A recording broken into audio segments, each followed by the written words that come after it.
laid out your fabric with these selvage edges matching as shown in the previous clip, you're going to take your two pattern pieces.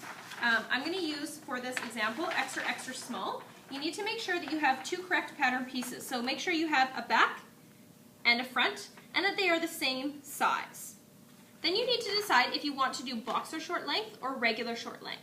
So regular short length will be a finished length, a little bit longer, okay? So sort of, I guess, between your knee and your crotch area. And the boxer short length, or as I call them, short shorts, okay, is going to be a little bit shorter.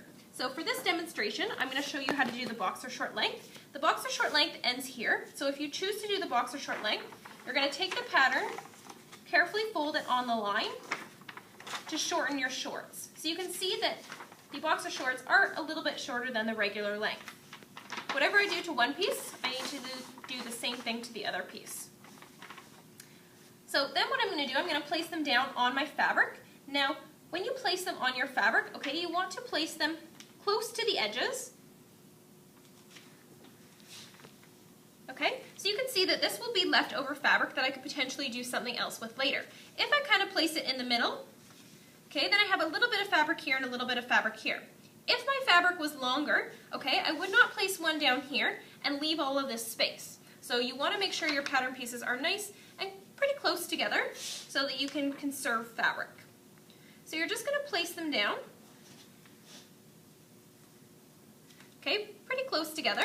And you want to make sure that if it says front this way, the back reads back the same way. You don't want one upside down, so you read front and then the back is upside down. You want them both facing the same way.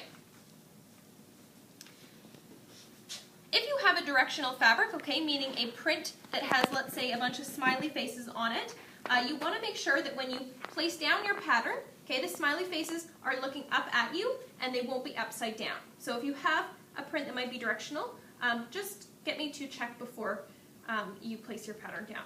So this fabric is not directional, it can go either way. So once you have your pattern roughly placed down, you're going to take your tape measure, and here's our selvage edge.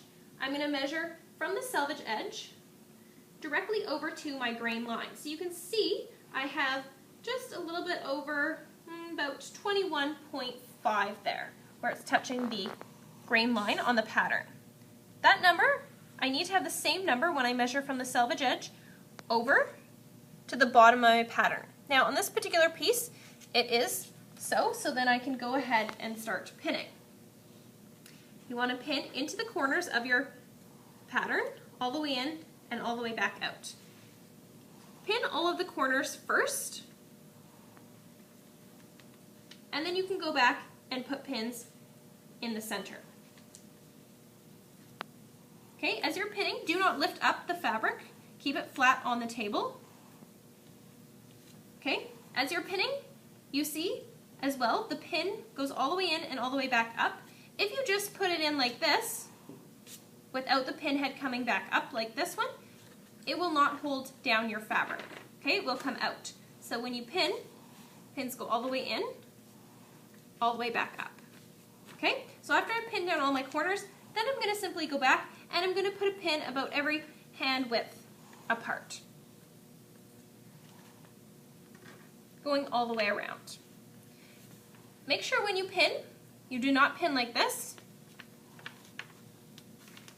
Okay, if you pin like that, when you go to cut your fabric out later, you will notice that you will run into a pin. Okay, you don't want to have to try to cut around pins. So all pins should be placed directly in your pattern.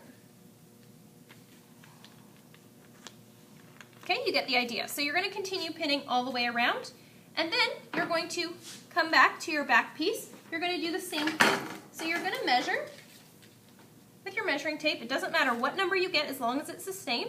From the top of the grain line on your pattern over to the selvage edge. So on this one I have about 15.5. If I come down to the bottom, here it's a little bit off. I have closer to 19 centimeters. So I'm going to turn my pattern over a little bit straighter. Okay, this is important so that when you cut, you have your shorts hanging straight off your body and not sideways. Okay, so this time I have about 16.